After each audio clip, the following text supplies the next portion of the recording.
MoistCritikal, or Penguins Z0, is a famous YouTuber with over 17 million subscribers. He's known for a lot of different things considering he posts 3 videos daily and each one is about a different topic. He's got speedruns, general gaming content, movie reviews, and even music from his band The Gentlemen. There's a lot more, especially considering that he's posting literally all the time. His movie reviews are an entire series, one that he calls the Moist Meter. The scale he uses is out of 100%, with the higher percentage meaning a movie is more moist, and a lower percentage meaning the movie is dry. Considering his name is MoistCritikal, it's not tough to see why he named it that. However, I wanted to go through and watch all of his Moist Meter videos to truly see what it looks like. He keeps mentioning putting these movies onto the meter, but he never actually shows what the whole list looks like.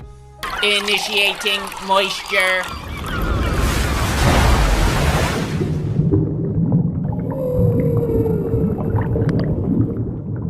Before I get into the stats, let me establish what I mean by the Moist Meter. Any video within the Moist Meter playlist will be included within this video. However, the Moisties will be excluded as they're just retellings of prior videos. Moisties are his top 5 favorite or least favorite movies of a given year, and he does it annually. Additionally, his playlist ends at the Dune Moist Meter video, but he has continued to make videos since then. I'll only be including the playlist in this, but if you want to see the full list, I found a website with the full list detailed out there, and I'm going to put that in the description. Feel free to go check it out. It's actually pretty cool how consistently updated it is, and I don't even think that it's run by him or his team. I think it's just a dedicated fan, which makes it even cooler in my head. Just a quick side note I want to add in here. The next part of this video is my opinions on some of the ratings for this meter, so if you aren't interested in that and you want to instead just see the general stats, skip to this timestamp on the screen. If not, thank you for sticking around and listening to my bad opinions. Subscribe if you want more of them. I've categorized the Moist Meter videos by percentage, as each video is a percent value or something out of 100. I believe these to mean the same thing, as every clip he shows of the meter shows a percentage even when he gives a fraction as a rating. So each category of the Moist Meter has been determined by the ratings between 10s, so 0 to 10%, 10 to 20%, 20 to 30%, and so on. I'll also be going through some of the different ratings in each category just to explain if I agree or disagree with something and why. Now I know the two things going through your head looking at this is, what is this stunning level of quality shining through my screen right now, and was this made on Google Slides? Yes, it was. I know, it's incredible, you don't have to thank me. Anyways, for this first category, this is what Charlie considers to be the worst of the worst in terms of movies, TV shows, or games.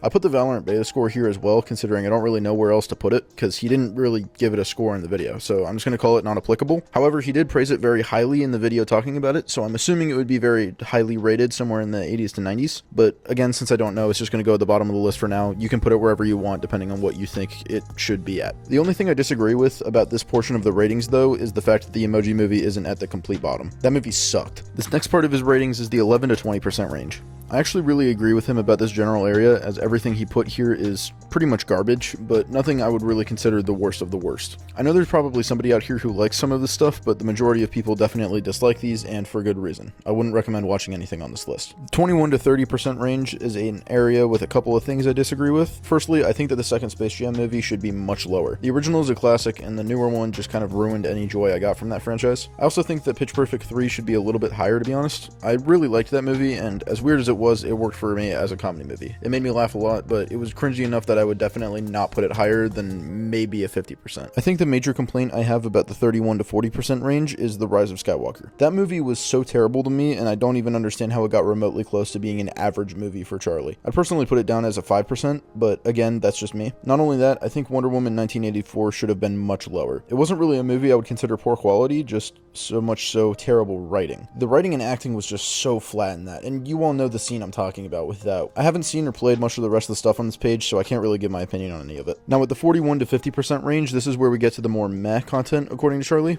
To be honest, I kind of agree with him. None of the stuff here is really bad, it's just subpar. It definitely isn't stuff I'd rewatch or replay, but at the end of the day, my experience with it wasn't overall negative. It was just meh. For instance, the Maze Runner movie here he has is a great example, because I've read the books for the series, and Charlie was right on the money when he said that the third book was very divided for being just so weird. The movie is a relatively faithful adaptation, but it's only as faithful as it can be to a subpar book. Now with the 51 to 60% range, there's a lot more content here, so if you need to, feel free to pause the video just to look through everything here. I do have a few more gripes about this part of the meter, however. I think Willy's Wonderland needs to be in the 80 to 90% range, and if you need me to explain it further than Nick Cage beating up robots, then you don't know good movies. Next, I really did like the Ready Player One movie, as unfaithful as it was to the book.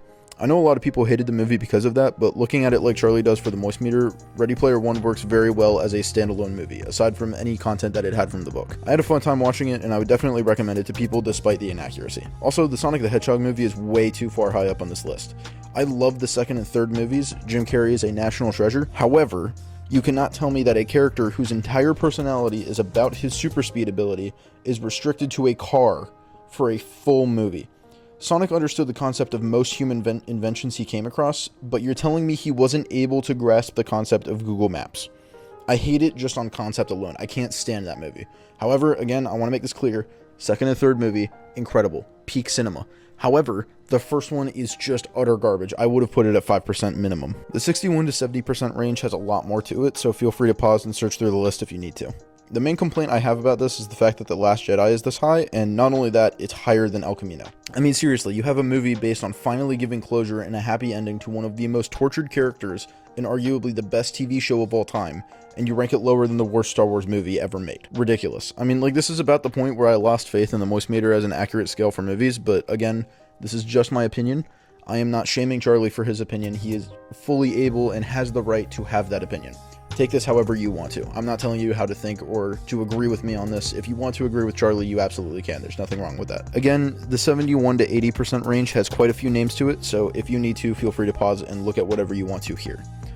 I would mostly agree with this section along with the placement of these titles. Almost all of the stuff here is pretty good, but nothing really special, hence why it's in between average and amazing. It'll be relatively memorable to watch any of this, but it's not like life-changing. I think it's a bit of a crime to put Insomniac's Spider-Man this low, but I'm a huge Spider-Man fan, so I'm very biased. That first game was incredible though, and I'd personally put it at a very high 90%, maybe 95%. I also think putting the first Wonder Woman movie this high up is a bit criminal, but again, just my opinion. I think that movie was a solid 50%, like the most average superhero that you could possibly think of. It was nothing new, it didn't do anything wrong, but it was just kind of there.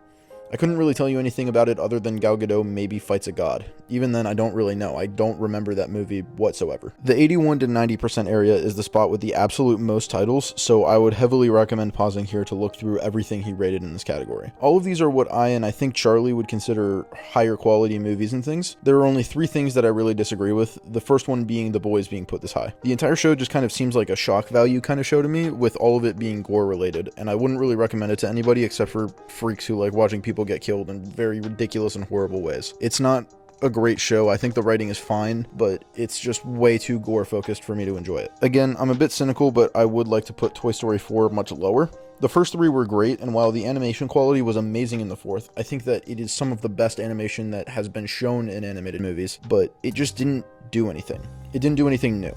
They did just split up Woody and Buzz for no reason, and it felt more like a cash grab than anything else. Anyhow, my final gripe is with Paddington 2.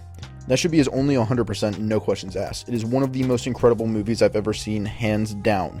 He was a fool to not put it on 100%. That is the one thing that I think that we should shame Charlie for. That is a joke, please don't actually shame him. The 91 to 100% range has the smallest amount of media within it, but I also agree with keeping it as small as it is here. Charlie describes having a perfect 100% as the perfect movie. Essentially a movie so good and such high quality that it exceeds having a specific audience, and anybody could watch it and have a good time. Again, I think Paddington 2 fits that requirement, but what do I know? I'm just some random guy on the internet. I really appreciate that he put Upgrade this high on the list, and I completely agree with it. I saw Upgrade a while ago, and it's one of my favorite action movies of all time.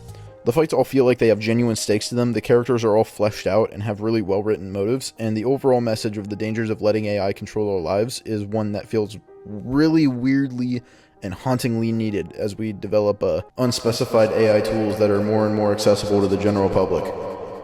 If you like action movies, this is one of the best, no doubt. I'm genuinely surprised it isn't talked about as much as it should be, but seeing that Charlie did a Moist Meter video on it and rating it this high made me really happy.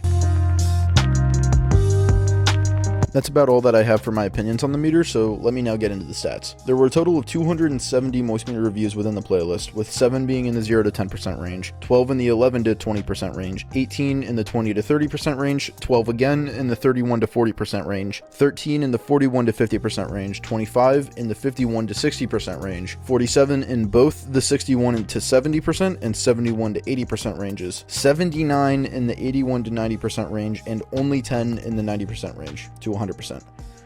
God, saying all of those numbers in different sequences and percentages is just making my mind melt right now. Additionally, there is the one non-applicable, that being the Valorant beta video. If you ever happen to make a movie, the odds are definitely in your favor of being rated well by Charlie, having a 77% chance of putting a movie above 50%. The odds are highest to be in the 61 to 80% range, having a 35% chance of being put there. However, in terms of odds for just singular categories, your best luck would be the 81 to 90% range, that having a 29% chance of being used. The odds of being put in the highest category of 91 to 100% are very slim, only being about 3.7%, but it's still higher than the 0 to 10% range, that only being a 2.5% chance. This shows us that Charlie definitely likes to see in the good in movies much more than the negative, and he favors putting things higher than sites like IMDb would put them. A very clear example of this is Annihilation, with the IMDb score being a 6.8 out of 10, yet Charlie rated it at a 90%. Another example of this would be Toy Story 4, which he gave, again, a 90%, yet on IMDb it has a 7.6 out of 10. I don't think this is necessarily a bad thing though. I think Charlie just likes movies a lot, and to be honest, I don't really trust modern critics at all when it comes to movies, so his logic of, oh, this movie needs to be relatable to all audiences and therefore it will be higher rated than movies that are